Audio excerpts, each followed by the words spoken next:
Hello, my name is Dr. Stephen John Alexander McBain, PhD, PhD. I'm going to try and explain to you God's concept of chemistry. In Genesis 2, God provides the first tantalizing clue of chemistry, the oldest science in the world. Now, he takes the soul of the earth, breathes into it his own breath of life, and man becomes self-aware. That is to say, he can perceive, interact, and enjoy both the physical and the spiritual world. Later on in Genesis, God commands, I will depart from the man because he is evil and he is short of life. He is not one of us. Now, in Revelations, the merchants who weep over the whore of Babylon weep because they can no longer sell and trade in the bodies and souls of men. So what is the power of your soul? Your soul comprises three parts: your mind, your conscious, invisible, human mind, your conscious, invisible, human, unconscious mind, and your deep, deep, deep, invisible, human, subconscious mind. Your will, the ability to choose and command, and your emotions, the ability to communicate. With great skill and learning, you can choose to use your mind and your will to control your spirit or the spirits of other creatures and do amazing feats. You can go to far distances, listen to conversations, take bullets from close range, and they will not harm you. But there is a price. What God has separated, no one but God can join. I do not conform to the razzmatazz of evangelical, Pentecostal,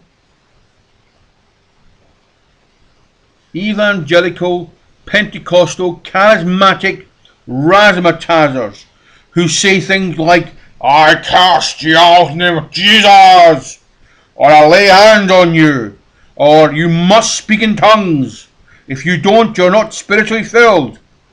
I'm sorry, that's not what it says in Scripture. Each man has his own gifts. Do all speak in tongues? Do all interpret tongues? Do all prophesy? Do all heal? Do all interpret? No, for each man has his own gift. Now, my gift is I can read and write a damn good essay. I have 7 PhDs, one in law, one in psychology, one in forensic psychology, one in philosophy, one in theology, one in neuroscience, and one in spiritual warfare. I know my stuff. When I tell you, you must choose. Get off the fence. You must choose obedience and life, or death and hell. You must choose whom you will obey. It is written, in the beginning, in the garden, God created Adam and Eve, not Adam and Bill.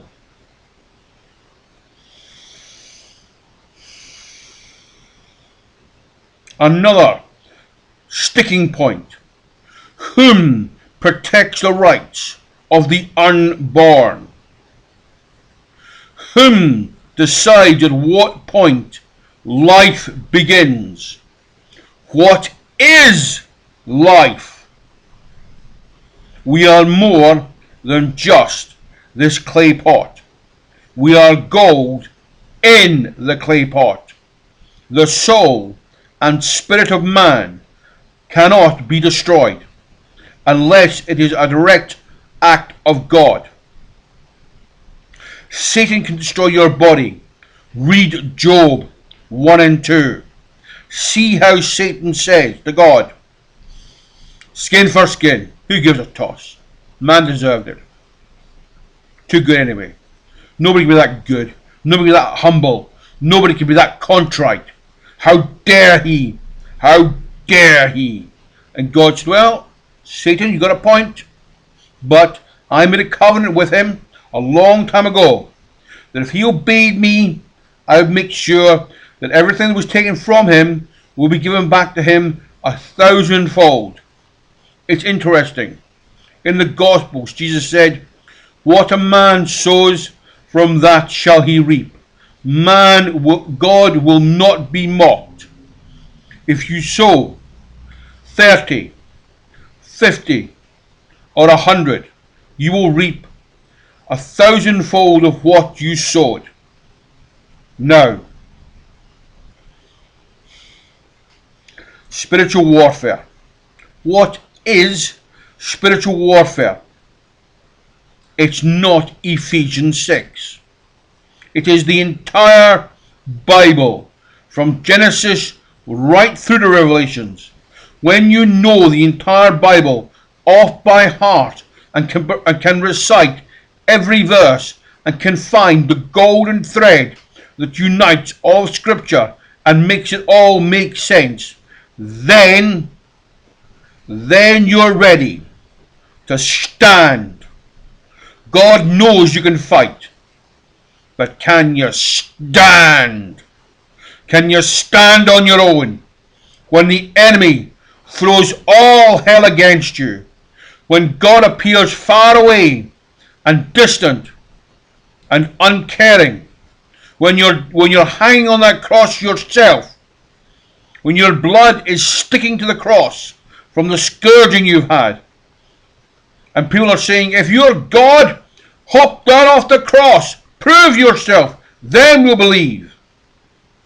And you know, when you lay down your life, you too, at the right time, when the harvest is ripe, will reap it and will take it up again. Many who are called for accounting will come before God and say, here you go, a few copper coins. Don't care. And God will say, depart from me, O wicked and evil servant. What would you rather hear from God? Welcome, O good and faithful servant, or depart from me, O wicked and evil servant? The choice is yours. Dig up your talent from the field, put it in the bank and earn usury, or go to God with a pocket full of copper coins. For your time, your patience, and your forbearance, I thank you, Dr. McBain.